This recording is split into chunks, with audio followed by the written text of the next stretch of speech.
죽기 전에 꼭 하고 싶은 그것을 버킷리스트라 얘기하는데, 여러분 각자 여러분이 구체적으로 정하지 않았지만 그래도 이건 좀 해보고 싶다라고 하는 것들이 있을 거예요. 조금 여러분 좀 우스워 보일 수 있는데, 저는 이제 버킷리스트 가운데 하나가, 지금은 이제 면도를 하셔서 수염이 없지만 우리 이영호 장로님처럼 좀 수염을 좀 길러보고 싶은 게, 그게 이제 버킷리스트 가운데 하나예요. 근데 이제 주중에 우리 성도님들을 봐야 되니까 마스크 쓸 때는 좀 해볼 수 있는데 지금 마스크를 벗었잖아요. 그러니까 어렵죠. 그래서 제 생각에 이제 그 은퇴하기 전까지 목회하는 동안에는 그래도 제가 생각하는 것만큼의 수염을 기르는 거는 어렵겠다 하는 생각이 들고, 뭐 조금씩 이제 길러보긴 해요. 여러분 우습죠, 그렇죠? 근데 제 마음 가운데 하나 있어요. 또 하나, 목사라면 아니면 우리 성도님이라면, 기독교인이라면 갖는 공통적인 버킷리스트 가운데 하나가 스페인에 있는 산티아고 순례길을 다녀오는 거. 아마 여러분 그 방송에서 보았고 또 책에서 본 사람도 있었고, 우리 성도님 가운데에 다녀오신 분도 있을 수도 있습니다. 제 마음 가운데에는 그런 버킷리스트 중에 하나, 산티아고 순례길을 좀 다녀왔으면 좋겠다는 생각이 있어요. 카미노 데 산티아고, 누굴 말하냐면 예수님의 제자 중에 한 사람이고, 그 다음에 스페인 수호 성인으로 알려진 야고보의, 예수님이 이제 야고보의 무덤이 있는 스페인 북서쪽 도시 산티아고 데 컴포스텔라라고 하는 성당, 교회가 있어요. 그 지역, 그 교회를 향하는 순례길 800km 정도 된다고 해요.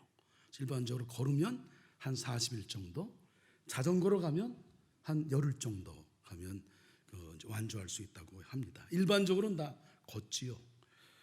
몇 해 전에 우리 감리사 이제 회의 그 연수차 스페인하고 포르투갈을 다녀왔는데, 그때 맛배기로 매일 맨 마지막 코스,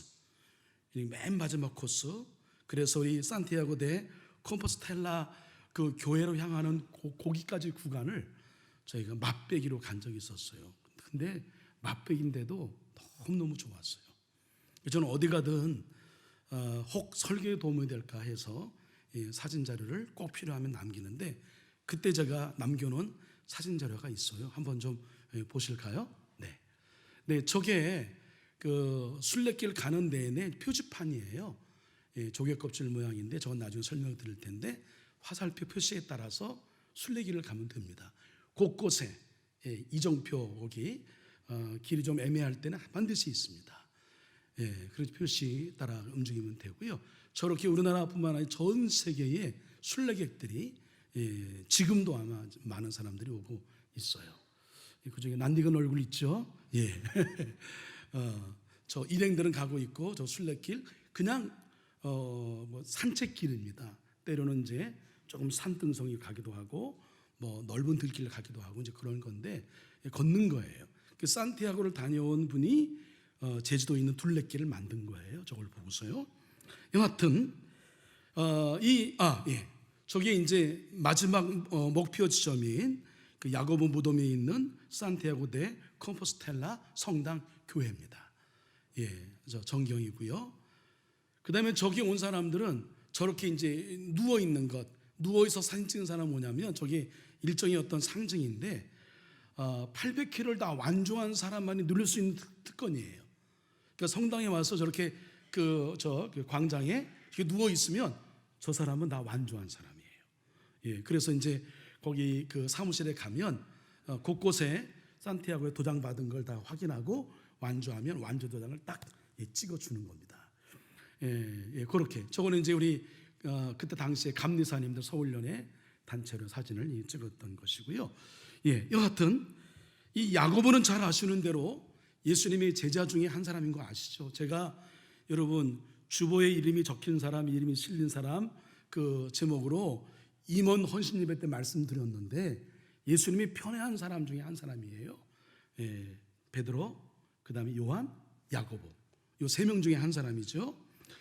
그런데 이 야고보는 12명의 제자 중에 교회를 세운 일에 가장 먼저 순교를 당한 사람이 야고보였어요. 그래서 이 순교를 통해 선교의 지평이 땅끝으로 열리게 되지요.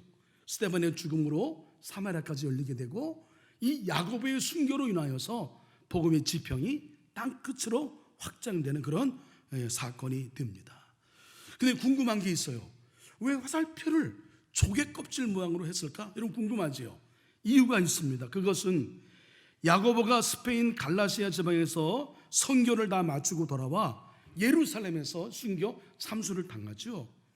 그 제자들은 그의 시신을 수습해서 배에 띄워서 보냈어요.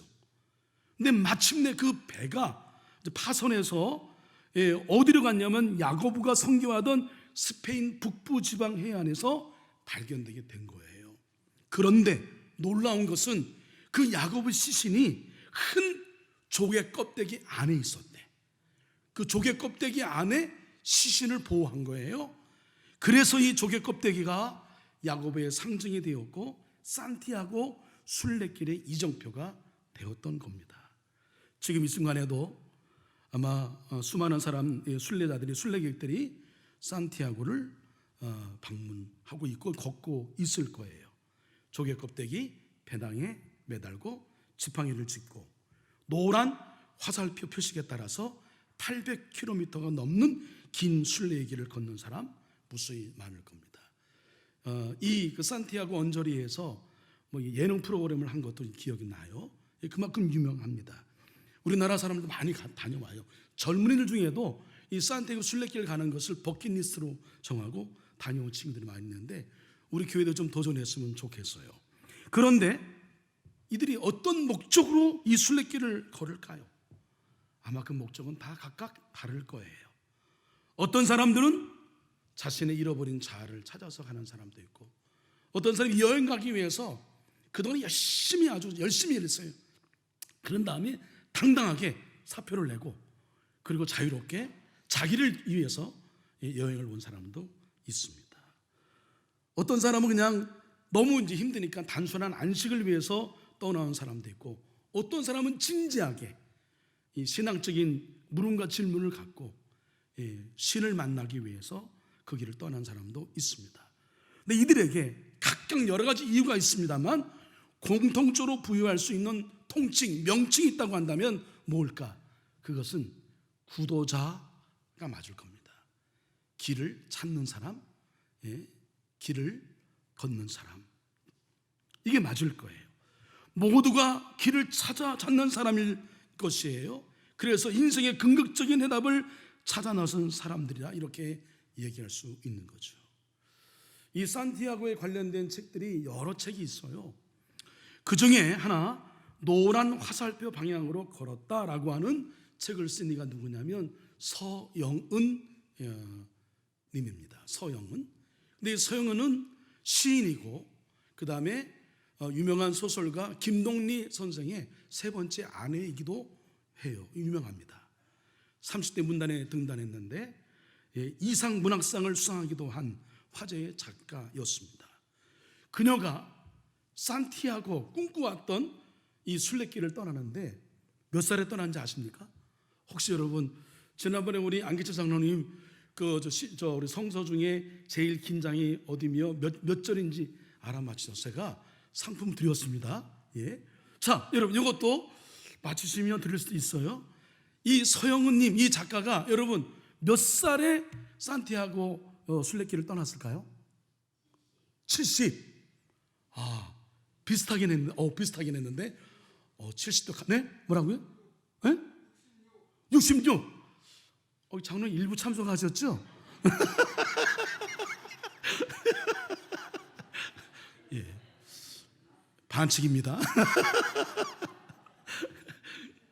네, 여하튼 66세 정확합니다. 네, 놀랍습니다, 장로님.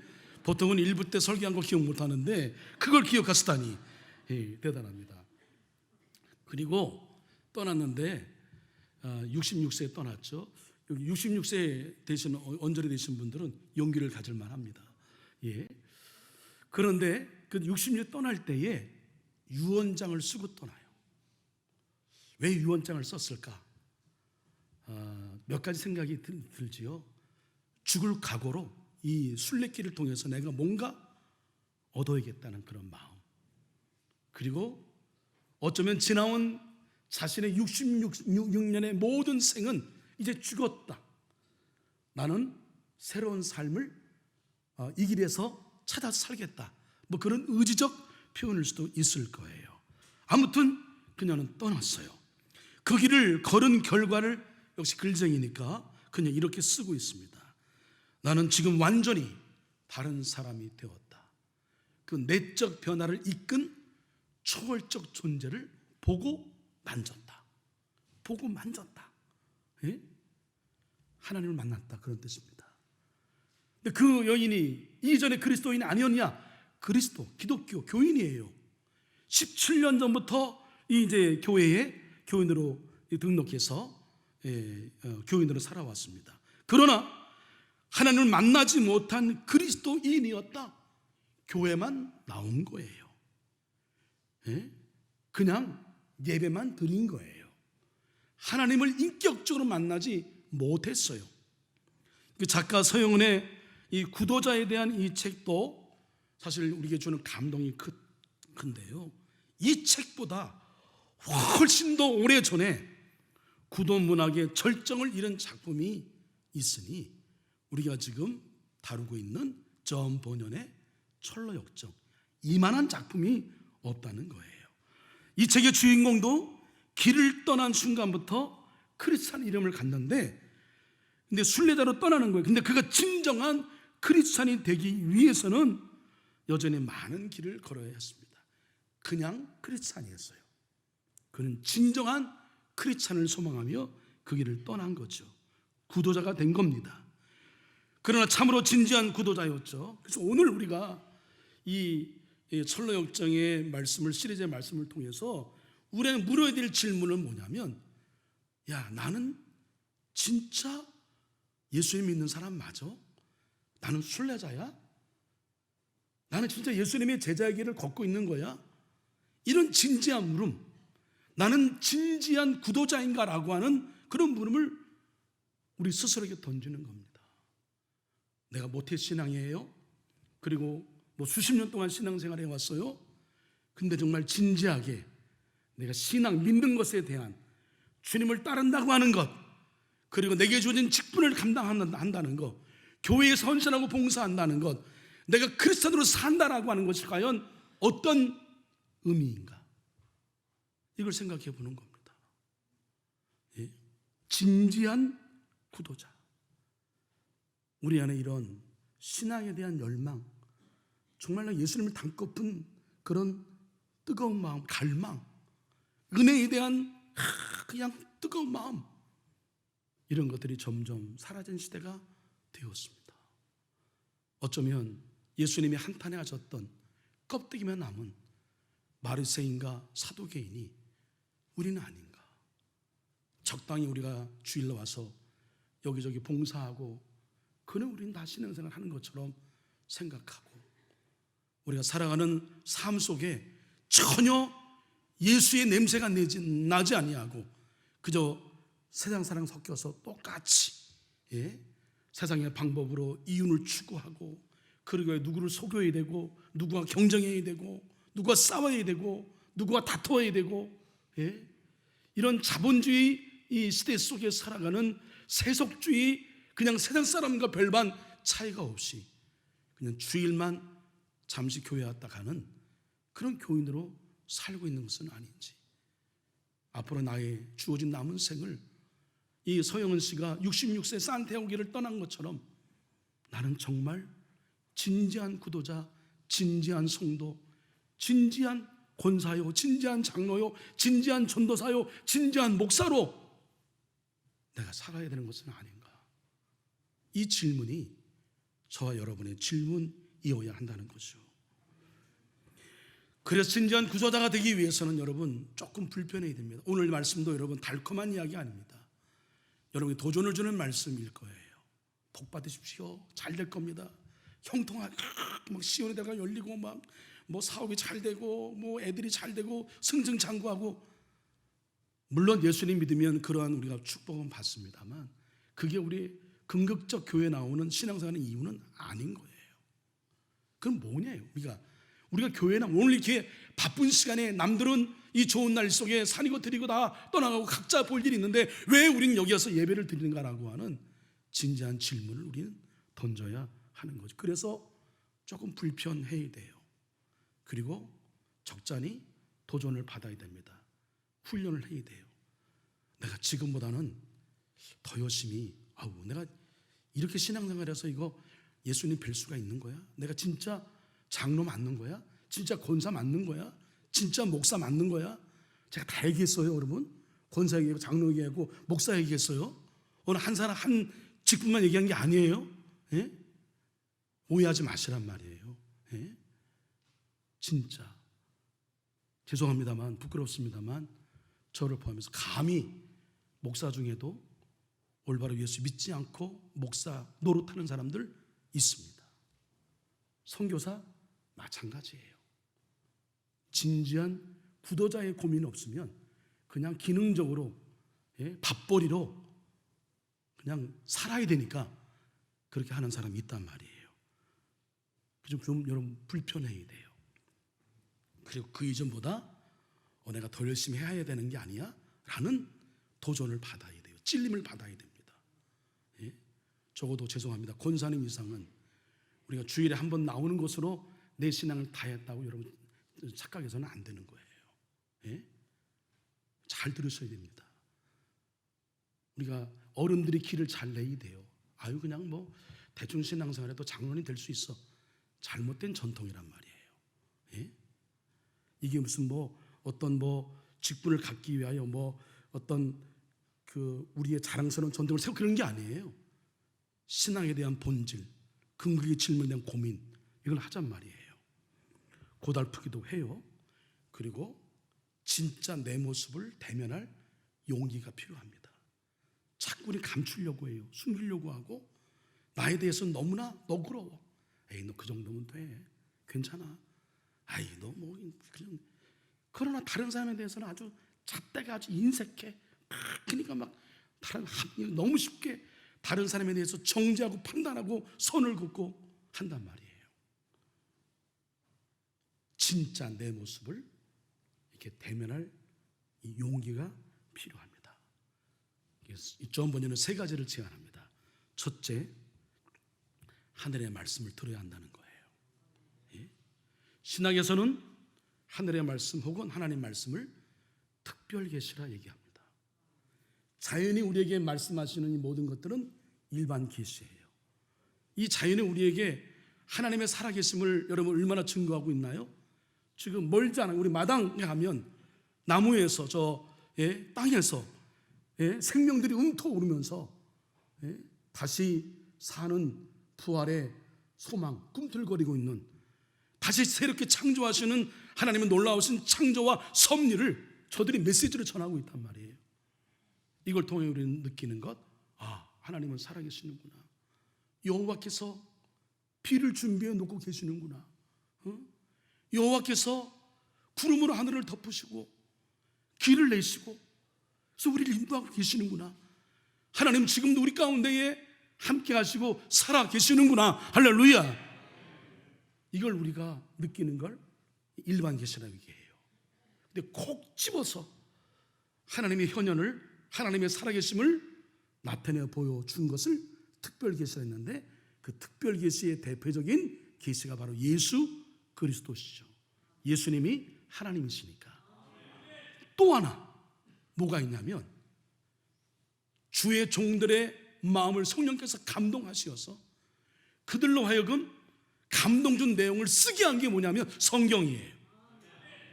하나님 말씀이, 성경이 특별 계시입니다. 이 말씀 앞에 내가 어찌할까? 내가 누구야? 이 말씀이 내 가슴에 그야말로 뼈와 골수를 쪼개고 나의 진정한 모습을 봄으로 인하여, 그리고 나의 실체를 봄으로 인하여 괴로워하고 견디지 못하고 어찌할까 모르는 그런 말씀 앞에 내 영혼이 부딪히는, 내 영혼이 쪼개어지는 경험, 이게 여러분 진정한 구도자라고 하는 거예요. 그래서 여러분 이거 없으면 직분 소용없습니다. 이거 없으면 모태신앙 소용없어요. 이거 없으면 목사 소용없습니다. 세상의 광야를 헤매다가 동굴이 있는 곳에 이르렀다. 이 존 보년의 글이에요. 거기서 하룻밤을 지내기로 하고 짐을 풀었다. 그리고 깜빡 잠이 들었는데 꿈을 꾸었다. 지저분한 옷을 입은 남자가 자기 집을 외면한 채 서 있었다. 손에 책 한 권을 들고 등에는 무거운 짐을 짊어졌다. 사나이는 책을 펴서 읽기 시작했다. 가만히 보니 눈물을 쏟으며 몸을 덜덜 떨고 있었다. 눈물을 쏟으며 몸을 벌벌 떨고 있었다. 나중에는 도저히 참을 수 없다는 듯 큰소리 쳤다. 도대체 어떻게 해야 한단 말인가? 도대체 어떻게 해야 한단 말인가? What shall I do? 말씀 앞에 몸을 벌벌벌 떨면서 나를 본 거예요. 하나님의 은혜가 내 가운데 왔어요. 일단 어떻게 해야 되는 거야? 오늘 본문의 말씀, 그래서 이 본문을 정한 거죠. 2장 사도행전 2장 37절의 말씀 다 같이 읽습니다. 시작. 그들이 이 말을 듣고 마음에 찔려 베드로와 다른 사도들에게 물어 이르되 형제들아 우리가 어찌할꼬? 오순절 마가의 다락방에 모였어요. 사도를 중심으로 그들은 신앙 고백했습니다. 주는 그리스도십니다. 하나님의 아들이십니다. 이 신앙의 근거 이외에 하나님이 약속했던 보혜사 성령을 부어주셨어요. 그들이 은혜를 받았어요. 그런 상황에 사도 베드로가 성령에 충만해서 말씀을 전했더니, 그랬더니 거기에 성령이 임하시고 그들의 마음을 만지던 순간 그들이 부르짖는 고백이었어요. 어찌할꼬? 이것이 바로 초대교회 성도들이 처음 경험한 성령 체험의 순간이고 하늘의 말씀을 만난 순간이었습니다. 우리 장로님 기도하셨지만 여러분 오늘 부족한 주의 종의 설교를 여러분 전하는데 여러분 마음 가운데에도 어찌할꼬? 하나님의 음성 앞에 내 영혼이 벌벌 떨고 벅찬 것도 감격으로 인하여 어찌할 바 모르는 그런 고백이 저와 여러분의 고백이었으면 좋겠습니다. 이게 매일처럼 설교를 들을 때마다 예배를 들을 때 일어나면 얼마나 좋겠어요. 근데 그렇지 않아요. 오늘 말씀을 듣는 가운데에도 여러분 저는 다 그랬으면 좋지만 어렵습니다. 설교는 강단에서 전하는 목사만 설교를 준비하고 잘하는 게 설교의 완성이 아니에요. 예? 여러분의 마음밭이 옥토가 돼야 합니다. 아무리 좋은 말씀 전해도 길가나 그 다음에 돌짝밭이나 엉겅퀴면 뿌려져도 자라지 못하는 거예요. 그 몫은 여러분의 책임입니다. 똑같이 맛있는 밥을 먹어도 입맛이 없는 사람은 진수성찬? 아유, 예? 그냥 보기 싫은 거예요. 예? 그걸 여러분 목사의 책임으로만 생각하면 안 돼요. 설교는 좋은 책이란, 책을 읽고 감동받아서 좋았어요. 너무 좋아. 그걸로 멈추는 것이 아니라 감동받은 대로 그 책에서 전하는 메시지대로 내 삶에 조금이라도 변화를 주는 거, 그게 좋은 책이에요. 예? 좋은 설교란 오늘 말씀을 하나님께서 주의 종을 통하여 나에게 주신 하나님의 음성, 하나님의 메시지, 하나님의 특별 계시로 듣고 그 말씀을 아멘으로 받고 그 말씀에 따라 내 삶을 수정하고 내 삶을 교정해서 내 삶에 조금이라도 변화를 이루는, 변질이 아니라 아름다운 변화를 일궈 나가는 것, 이게 좋은 설교인 거예요. 그러니까 저도 잘해야 되지만 여러분도 잘해야 되는 거예요. 예? 그 설교 몫을 담임 목사의 몫으로만 생각하면 절대 안 됩니다. 궁금해서 그 넷플릭스에서 하는 방영했던 다큐멘터리 나는 신이다 JMS에 대해서 당연히 목사니까 봤어요. 구역질이 났습니다. 예? 저 목사니까 도대체 저 사람이 끌리는 게 뭐야? 라고 봤어요. 설교를 잘하나? 아유, 혀가 짧어. 알죠, 그죠? 무슨 말인지 몰라. 옛날에 부천에 있는 영생교 조아무개도 무슨 말인지 몰라. 예? 미혹의 영이에요, 미혹의 영. 여러분, 그래서 그 정명석인가 걔가 그건 뭐 인간도 아니죠. 예? 그 여자는 다 성적인 놀이객감이죠. 그런데 나름대로 기준이 있어요. 170이 넘어야 돼. 그리고 예뻐야 돼. 그래서 여러분, 내가 170이 안 된 걸 감사하기 바랍니다. 예? 내가 덜 이쁜 거 감사해야 돼요. 예? 이 걔네들 그 하수인의 그 딱 레이더망에 걸리면 어떻게든 미혹되어 끌려가는 거였어요. 그래서 홍콩 시민권을 갖고 있는 그 사람도 저 유럽의 어느 그 여인도 그 미혹당해서 그랬잖아요. 예? 여러분, 우리가 정말 주의 말씀을 들어야 돼. 예? 강단에서 혼내는 말씀을 여러분 좀 잔소리 듣지 말고 큰 소리로 들어야 돼요. 담임 목사니까 혼내는 거야. 예? 담임 목사니까 안타까운 마음으로 이 시대에 주신 하나님의 그 말씀을 분별하여 전하고 있는 거예요.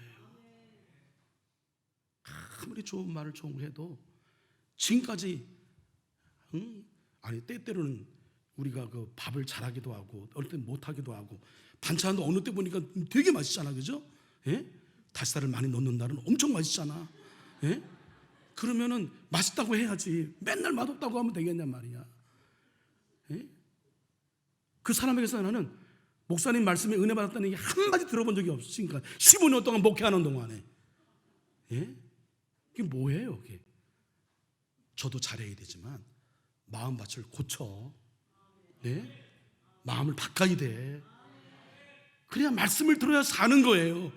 이게 영의 양식인 걸 여러분 믿으십니까? 하나님의 말씀이 영의 양식인 걸 믿어요? 그럼 먹어야지. 그럼 들어야지. 마음을 바꾸란 말이에요. 안 그러면 영혼이 핍절해져. 그 서서히 우리 영혼이 여러분 영양실조 걸려가는 거예요. 느껴요. 예, 제가 느껴집니다. 예? 그러니까 우리 성가대원들 찬양도 잘하지만 성가대원들은 예배의 모범인 거예요. 할렐루야. 말씀도 잘. 왜냐면 다 보이잖아 여기. 여러분 여기 졸고 있으면 저기서 아유 목사님 오늘 설교 죽이네. 예? 아니 죽이네가 아니라 죽이다고 죽 썼다고. 예? 그렇게 느낀다니까. 잘 들어야 되는 거예요. 할렐루야. 똑같지가 않아요. 성령이 역사했을 때에 다른 거죠. 노란 화살표 방향으로 걸었다의 작가 서원영님은 순례길에서 만난 노란 화살표가 모든 사람에게 같은 의미일 수는 없다. 그냥 가벼운 여행인 사람도 있고 그냥 스페인 갔다 왔어 사람도 있고 그래요. 근데 어떤 얘기는 하늘의 계시와 같은 특별 계시. 야, 이게 진리구나. 이게 진짜 길이구나. 이게 생명이었구나 느끼는 사람이 있단 말이에요. 그리스도인들은 오랫동안 성경 말씀을 하나님의 말씀으로 고백해 왔습니다. 그러나 성경 말씀이 항상 언제나 똑같이 우리에게 임하는 것은 아니죠. 이 말씀이 강력한 하늘의 말씀으로 우리 마음에 부딪혀오는 순간이 있어요. 그 옛날 오순절 마가의 다락방이 바로 그런 현장이었죠. 성경 말씀이 진정 성령의 감동으로 기록된 말씀이라면 그 성령의 말씀을 마음에 품는 순간, 말씀이 마음에 부어지는 순간 우리 하늘의 말씀을 받게 되는 거죠. 하늘의 말씀이 늘 이렇게 성령을 통해 우리에게 여러분 임하기를, 여러분 기도하시기를, 소망하시기를 주님의 이름을 간절히 축원합니다. 그러니까 그 말이 맞아요. 소망하는 대로, 간절히 원하는 대로, 갈망하는 대로 주어지는 거예요. 그냥 뭐 어쩔 수 없이 뭐 들어야 하니까, 먹어야 하니까, 그러면 아무 음식이 효험이 없는 거예요. 철로역정인 순례자 크루천 여러 번 성경책, 그게 성경책이죠. 성경책을 여는 순간에 성령의 역사로 말미암아 하늘의 말씀이 임한 거죠. 도대체 어떻게 해야 한단 말인가? What shall I do? 어찌할꼬? 이 고백이 저와 여러분의 고백되기를 주님의 이름으로 간절히 축원합니다. 둘째로 정직한 자의 대면이 필요합니다. 성령께서 진리의 말씀을 우리 마음에 부어주실 때에 우리 편에 필요한 가장 응답이 무엇인지 아세요? 성령님이 지금 나와 함께 계세요라고 하는 응답은 제 경험을 말씀드려요. 제 경험으로는 찬양이든 아니면 기도든 오늘 설교 말씀을 통해 주시든 제일 먼저 오는 현상은 마음이 평안해. 그냥 따뜻해. 잔잔한 감동이 있어. 핫! 저는 이거 아니더라고요. 웜! 서서히 내 마음 가운데에 훈훈한 감동이 있어. 기도의 응답도 마찬가지예요. 기도의 응답, 기도줄이 하늘에 닿는 걸 느끼는 마음이 평안해요. 그리고 주로 마음으로 음성으로 말씀하시죠. 사랑하는 종아, 내가 내 마음 안다. 두려워하지 마. 놀라지 마. 이게 귀로 아니라 마음으로 들리더라고요. 또 하나 뭔지 아십니까? 성령을 우리 가운데 역사할 때 느끼는 건 죄의 문제 때문에, 내가 그렇게 살지 못하는 것 때문에 부끄러워. 화로다 망하게 되었도다. 나를 떠나소서. 주여, 저기 주의 오신 걸 감당을 못하겠나이다. 나를 떠나시옵소서. 은총이 비달의 나를 보니까 내가 너무 부끄러워. 네가 목사야? 네가 장로 맞아? 네가 한평생 살아온 너 성도 맞아? 부끄러워. 그렇지 못한 것 때문에 어찌한단 말인가? 그래서 하나님 앞에 눈물 콧물 흘리고 통곡하고 부르짖으며 죄를 고백하지 않을 수가 없는 거죠. 그러나 내가 너희에게 실상을 말하노니 내가 떠나는 것이 너희에게 유익이라. 내가 떠나가지 아니하면 보혜사가 너희에게로 오시지 아니할 것이요, 가면 내가 그를 너희에게 보내리니 그가 와서 죄에 대하여 의에 대하여 심판에 대하여 세상을 책망하시리라. 여러분, 은혜는 잔잔한 감동으로 우리 가운데 오기도 하지만 찔림으로 오는 거예요. 하늘의 음성에 그냥 내 마음이 찔려. 부끄러워. 이거 어떻게 해야 돼? 어찌할 바 모르는 거예요. 그런 자기를 대면합니다. 많은 사람들은 자기를 인정하지 않죠. 자기의 죄 있음을, 부끄러움을 가리려고 하죠. 포장하죠. 가면을 쓰죠. 위장하죠. 성령이 내 안에 역사하면 우리는 어쩔 수 없어요. 항복하고 자기의 실제 모습과 대면하는 그런 용기를 얻게 되는 겁니다. 이 자기 대면이 있는 사람이 여러분 은혜 받은 사람이고 성령의 사람이고 제대로 구도자의 길을 걷고 있는 사람이에요. 그러니 내가 부족한데 누구를 함부로 정죄해? 누구를 함부로 판단해? 내 안에 들보가 있는데 다른 사람이 점을 보고 어떻게 지적을 해? 못하는 거예요. 할 수가 없어요. 내가 시커먼데, 내가 어둠인데, 내 죄가 큰데 누구를 함부로 얘기할 수 있어? 그리고 저 사람도 연약한 사람이구나 하는 긍정의 마음, 동정의 마음, 이 마음 함부로 정죄하지 못하는 거예요. 주변에 함부로 자기 기준으로 판단하고 정죄하는 사람은 여러분 잘 들어야 됩니다. 아직 깨닫지 못한 거예요.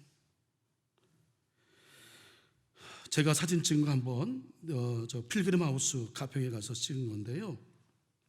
거기 철로역정 순례길 있잖아요.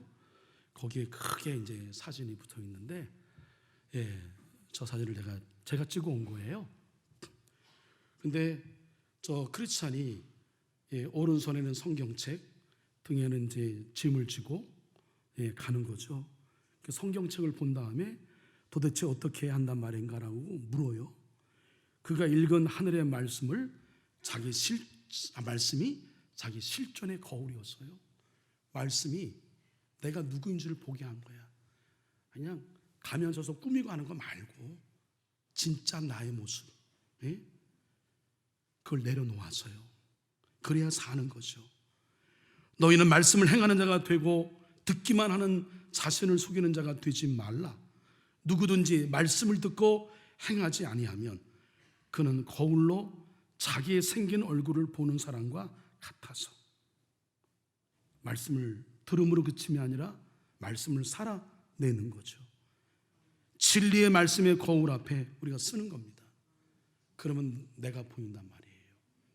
그 앞에 나의 부끄러움을 고백하고 내려놓고 회개하고 성령의 도우심을 구하고, 그리고 주변에 그런 사람이 있다고 하면 함께 아파하는 마음으로 그들을 위해 중보하고 기도하고. 이게 진짜 예수 믿는 사람이지 내 기준으로 함부로 사람을 판단하고 평가하고 그건 안 될 일입니다. 여러분, 심지어 포스트 모던 시대를 지난 이후에 모든 절대 이 어떤 질서에 대해서 다 무너뜨리는 그런 경향 때문에 우리가 지켜야 될 소중한 부모의 간의 예의, 사제 간의 예의, 우리 선생님들 함부로 어떻게 우리가 선생님 그림자도 밟지 못했단 말이에요. 다 무너졌어요. 요즘에 여러분 선생님들 애들 그냥 기능인의 한 사람이야. 인격자가 아니에요. 교회도 마찬가지예요. 교회도 이 권위가 무너졌어요. 그러니까 여러분 너무 쉽게 담임 목사, 최 목사, 유 목사, 한 목사 이렇게 얘기하지. 무너졌습니다. 무너졌어요. 이거 회복해야 합니다. 그럼 진리의 말씀의 구원 앞에 섰던 경험이 있나요? 얼마나 부끄러워 내 자신이 한없이 작아졌잖아. 내가 죄인 중에 죄인인 걸 고백하지 않을 수가 없어요. 너무 추해, 너무 더러워, 벌레만도 못해. 셋째, 대가 지불을 두려워 말해야 합니다. 철로 역정의 주인공 크리스찬은 자기 대면을 통한 괴로움을 먼저 가족들에게 털어놓죠. 가족들이 이해합니까? 이해 못해요. 이거 좀 문제가 있구나 이상하다 생각하죠. 그는 홀로 고독하게 떠나요. 이 고독이, 이것이 어쩌면 구도자의 필요학, 구도자가 반드시 거쳐야 될 어떤 광야의 시험 과제이기도 한 것처럼 느껴집니다. 그래서 예수님도 사람의 원수가 자기 집안 식구라 이렇게 말씀하셨죠. 그리고 자기 십자가를 지고 나를 따르지 않는 자도 내게 합당하지 아니하니라. 자기 십자가, 이게 내가 지불해야 될 그런 내 몫인 거예요. 십자가를 지는 것은 철저히 자기 자신에 대한 죽음을 뜻합니다. 내가 예수님 믿어요, 십자가 믿어요, 그 십자가 아래 나는 이미 장사된 거예요. 나를 장례시 치는 겁니다. 나는 죽고 내 안에 누가 사시는 거예요? 예수님이 사시는 거예요. 근데 여전히 내가 살아. 예수님은 하수인이야. 내가 시키는 대로 하는 분이야. 하나님도 내가 시키는 대로 하는 분이야. 그러니까 정말 입에 담지 못할 함부로 말을 목사 입에서 하잖아요. 그리고 목사도 아니죠. 어떻게 그런 얘기를 할 수 있어요? 진정으로 하나님을 온전히 믿는다고 한다면, 옛날에는 하나님 이름을 쓰지 못해서 그분에서 아도나이 있었는데 이름을 부르지 못했어요. 너무나 존귀한 분이기 때문에. 근데 함부로 말하고, 여러분 분별하세요. 목사도 아니에요, 그런 사람은. 전도사 자기 아들을 독생자라 그러잖아. 교회 그 아들한테 세습한대. 들었어요?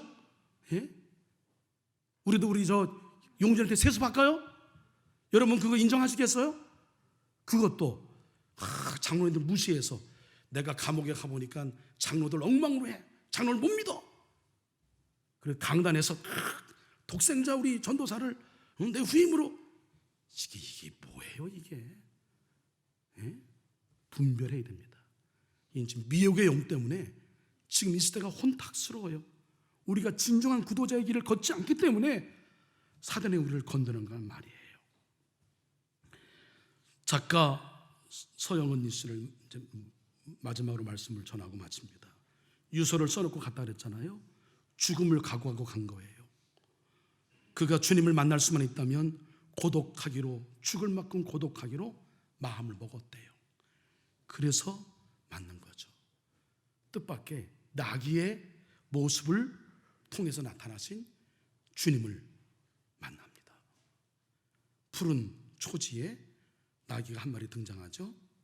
나귀가 다정한 얼굴로 그녀의 몸을 이렇게 어떻게 건드렸어요. 그 순간 자신에 들려오는 음성이 들렸대요. 나는 오래전부터 너를 알고 있었다. 하늘에서 음성이 들린 거예요. 아, 하나님! 두 손을 맞잡고 거기서 무릎을 털썩 주저앉아 감사합니다. 저의 소원을 들어주셔서 저를 만나주셔서 감사합니다. 더 이상 그녀는 기적을 원치 않았어요. 그 길이 기적이야. 그냥 주님 만난 이유는 다 천국이야. 순례길이 너무너무 행복한 거죠. 그래서 다시 주님의 음성을 듣잖아요. 이제 너는 동행에 의지하지 말고 혼자 걸어라. 누구랑 가족끼리 누구랑 함께 가길 원했는데 그를 내가 너와 함께 하고 있어. 이걸 보여주신 거란 말이죠. 그가 고백합니다. 사랑을 찾았어요. 사랑은 섭리였습니다.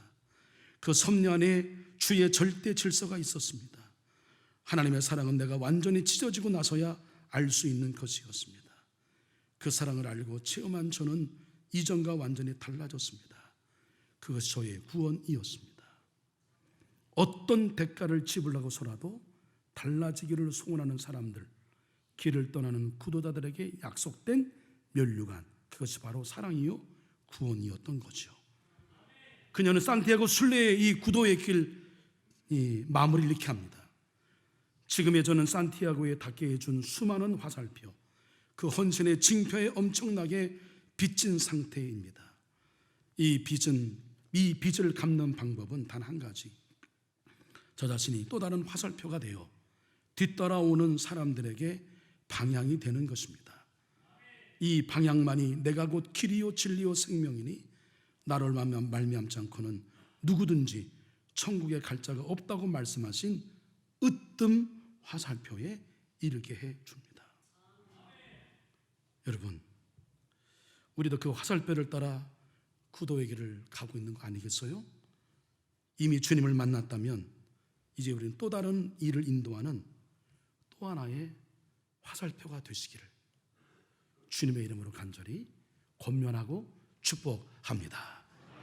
기도하겠습니다.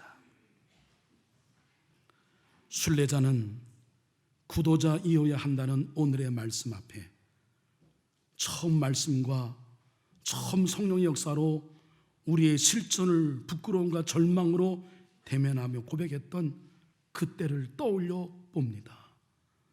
구원과 성화와 완전의 영성을 우리 삶과 우리 심령의 중심에 두고 사는, 그래 주님이 내신 화살표의 길을 따라 걷는 진지하고도 진정한 구도자가 우리 모두가 되게 하여 주시옵소서.